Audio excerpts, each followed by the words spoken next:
I'm Emmer and I've been living with my dad alone since my mom died when I was 10. We loved her so much, so it was not easy for both me and my dad to get over the grief of my mom's death, but the time healed our pain little by little. Although we were only two of us, I was happy that my dad took care of me very well, and I'm grateful that we were quite wealthy too, because he was a successful investor, so we had more than everything we needed in our life, and we could live in a large house too. When I turned 17, my dad started dating a woman. Her name was Olivia, and apparently she was a waitress at a restaurant near his office. One day my dad invited her to our house for dinner to introduce her to me. When I met her, I intuitively sensed that she does not love my dad, but she's just trying to suck up to my dad for his wealth. From then, my dad invited her every weekend and tried to get us along, but I never liked her. When I turned 18, I got a chance to study abroad for 1 year as a part of my university program. Only 1 week after I left my house, Olivia moved into my house in exchange. I'm sure she thought it was a golden opportunity to get even closer to him. When I came back 1 year later, Olivia was behaving as if it was her own house, and I even felt like I was an outsider. At the end of that year, my dad married Olivia. Since they got married, I could see that her attitude was getting very arrogant, and every time she got upset, my dad bought her expensive gifts to make feel better. He was a very generous person, so he was trying his best to make Olivia happy all the time. But at the same time, he looked tired and become much thinner and looked older than his actual age. Long story short, he was getting sick, and he died when he was only 58. Of course, I was devastated and also hated Olivia more. After his funeral, we received my dad's will through his lawyer.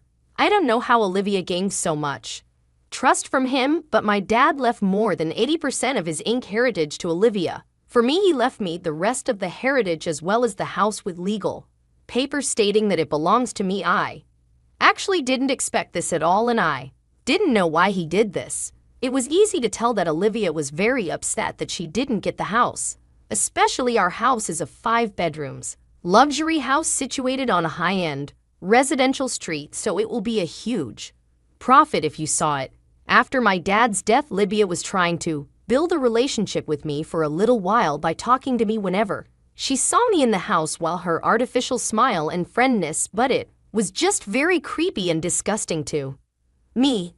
Since she moved into our house, she has been behaving as if it is actually her own house, and despite the fact that the house legally belongs to me now, she continued to stay there. It was getting uncomfortable for me to stay in the house, so I focused on my university study. Luckily, I was very busy with my university as well as my part-time job, so I could stay away from my house for most of the day.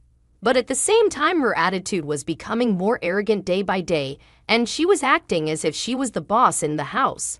I eventually stopped caring about the fact that I legally owned the house, and I could guess that it was the same for her from her attitude. I think she might have been thinking that I will give out the legal ownership and transfer it to her eventually once I graduate from university and be financially independent. In fact, I was already supporting myself financially and never asked Olivia for any financial support at all, even though she obtained most of my dad's existing inheritance money. After only 4 months since my dad's death, Olivia started to date a new guy.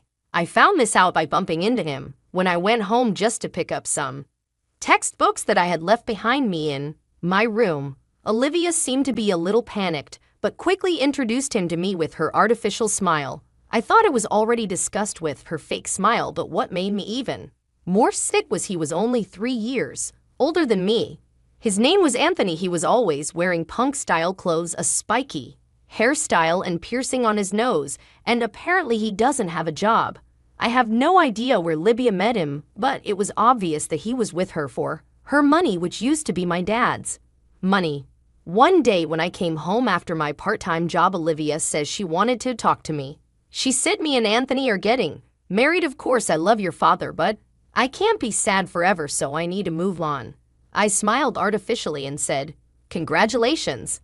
I'd also told her that I'm graduating from my university next month, and I'd already got a job offer from a local company, so I'm planning to move out from the house soon. The moment I told that to her, I could see that she was trying to hide the excitement, but she said, "I'm happy for you. You are always welcome to visit here," with her usual artificial smile. Then she also told me that she and Anthony are planning to leave the country for wedding and honeymoon for a month, and she asked if I can look after the house for her during her absence. Why not?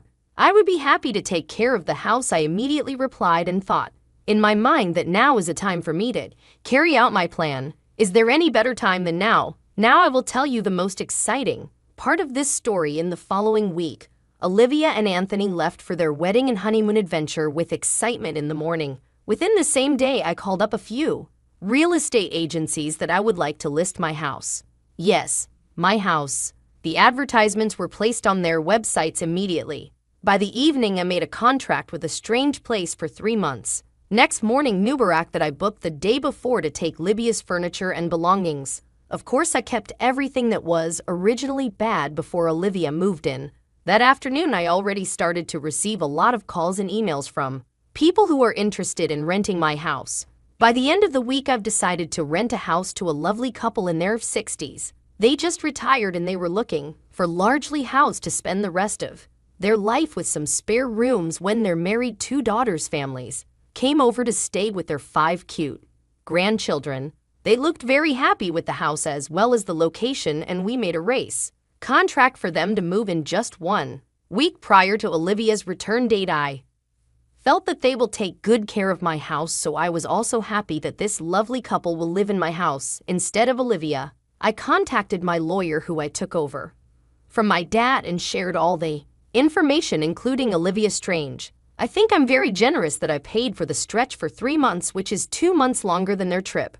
I shared my lawyer's contact to the couple too, by explaining that my stepmother may claim that it is her house, but I have the legal ownership of the house, so in case Olivia gives any trouble to them, they can contact my lawyer. I changed all the locks of the house to get ready for the couple to move in, as well as to make sure that Olivia will not be able to enter the house even when she returns. Finally, I found a lovely apartment to live in, which was close to my new workplace. I was very excited to start my new life there. On the day I moved into the new apartment, I met a man who lives next door, and he helped me to move my stuff. We had dinner together that night, and we fell in love with each other right away. Now I've been with him more than 8 months, and we just got engaged. I'm truly happy now. Oh, do you want to know what happened to Olivia? I've heard through my lawyer that as soon as she returned and found out that I leased my house to a stranger, she got furious and went crazy. The couple immediately called the lawyer, and the lawyer explained to her everything, so she was appalled with her mouth open. After a while, I heard a rumor that Libya left the country with Anthony. I'm sure that they will use up all the money that she obtained from my dad, because all she can do is spend money, and she doesn't know how to harmony. If they run out of money, Anthony will leave her, and she will look for another wealthy guy to climb on, as she did to my dad. Me, I'm succeeding with my work and having a happy life with my finance. Even better, we are financially very stable by renting my dad's house now. I just realized that I have never given her a wedding gift. But then I rethought it again, and I think I gave her the best wedding gift, which is a life lesson for her. She never was independent, and all she did was to depend on my dad for his money and did not make any effort by herself. Now I think I finally understood why my dad gave Olivia the inheritance money. But let me inherit the house rather than the money, and I think this was a gift from my dad as a life lesson for me to be independent, and the path is something that you open up yourself.